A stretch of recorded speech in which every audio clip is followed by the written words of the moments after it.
Good morning, YouTube America, and worldwide YouTubers as well. So it's me again. Um, I'm taking a journalism class, and we just got an assignment to interview, some people about the candidates that they're supporting. Um, to sort of prepare myself for this, I've basically made a list of questions that I was going to ask these people, and I sort of kind of thought it would be interesting if I asked myself these questions and kind of put it on my vlog. So here I go. Which candidate am I supporting? Well, I'm supporting Obama, which is kind of simple and sharp. Um, so why am I supporting that candidate? There are a host of reasons. Partially because I want change, and I know. Um, but also because I want to have a black president. I know that's semi-racist, but what can I say? It's one of those things that black people have wanted for a very long time, and everybody's pointing to it as, the thing that proves the inequity of the nation. And I think that if we had it, it would just sort of prove that we've come a long way as both a race and as a nation of people. That America is making strides for equality, and that's important to me. Is there anything I don't like about my candidate? That's a hard question. Be perfectly honest, Obama is kind of on fire right now. I just watched the speech he did, a few days ago, and I am sort of awestruck. So nothing immediately comes to mind, but if I dug around a little bit, I could probably find something. Would I still be voting for, the party that I'm voting for if Hillary had won the Democratic nomination? I still be voting Democrat. For a bunch of reasons. Will the running mates influence my decision? No. And here's why. Historically speaking, vice presidents have typically been not that important. Dick Cheney is the exception to the rule that everybody's going to point to. He's sort of changed how things work in Washington.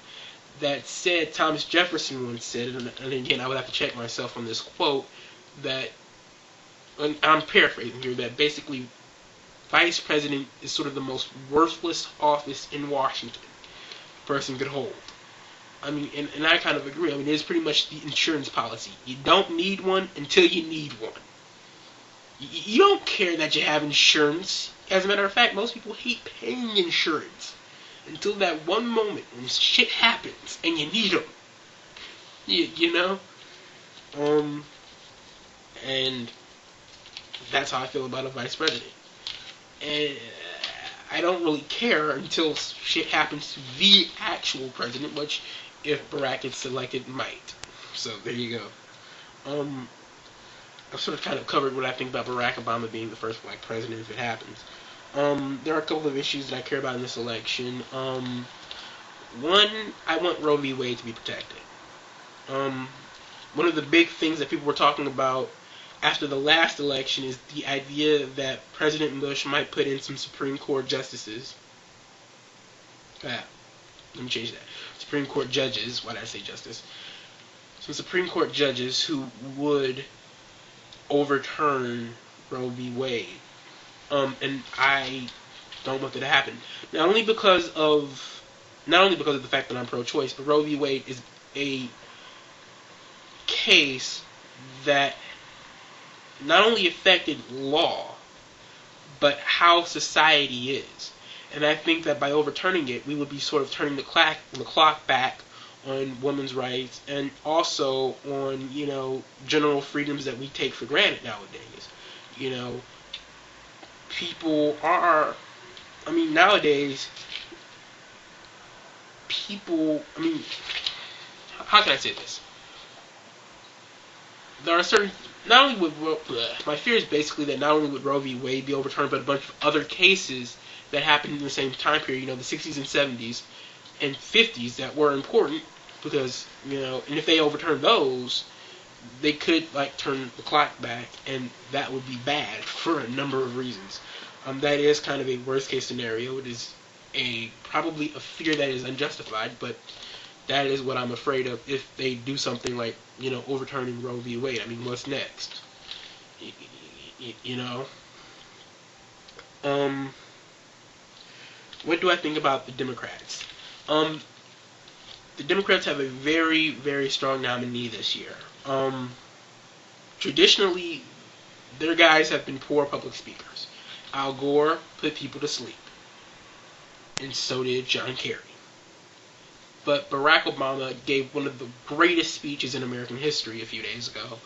And I gotta be honest, he inspired people. Which is something that I really honestly don't think that John Kerry's speeches did. I don't really think that he could really... I mean, he could present information, but you didn't walk away from his speeches like, oh man, we're gonna do some crazy stuff these next few years, man. Life is gonna be good. We're gonna turn this country around, and things are going to be better. You didn't do that with a John Kerry speech. What do I think about the Republicans? I think that ultimately what will make the Republicans win or lose is how they can dissociate themselves from the previous administration, which will be hard. Because when people think of Republican, they think of George Bush.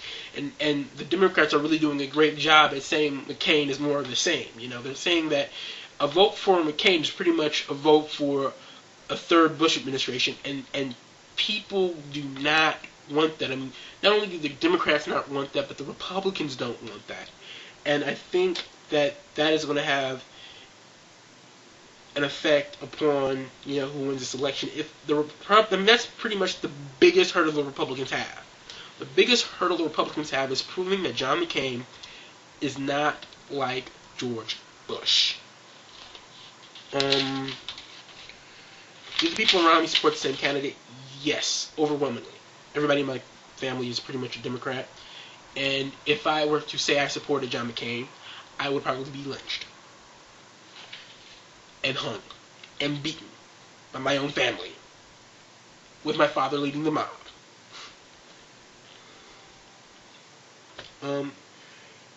Can my opinion be swayed? The truth of the matter is that all of this stuff is really sort of at the beginning of the election period that I start paying attention. I have only really marginally been paying attention for the past couple months.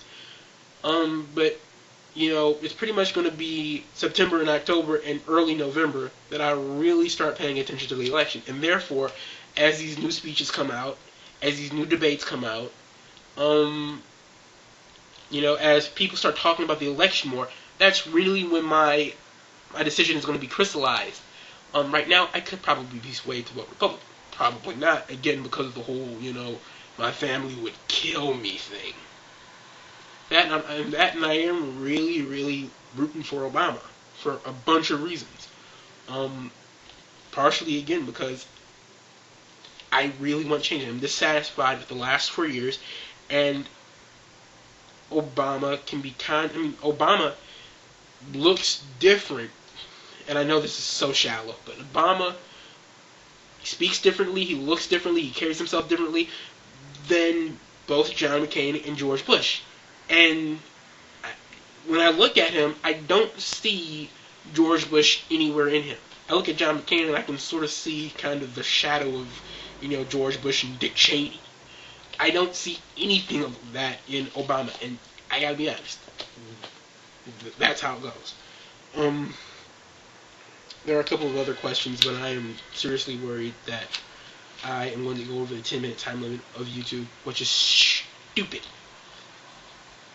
And I understand why they have it, and I still think it's stupid.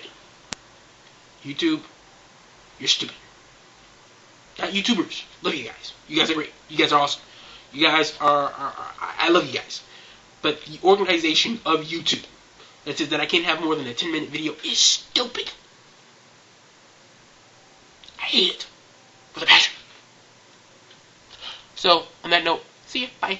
Adios, muchachos. Oh yeah, and by the way, I'd like to hear what you guys have to think. If you guys want to answer these questions with a video response or just in the comment section, go ahead. It's all good. See ya.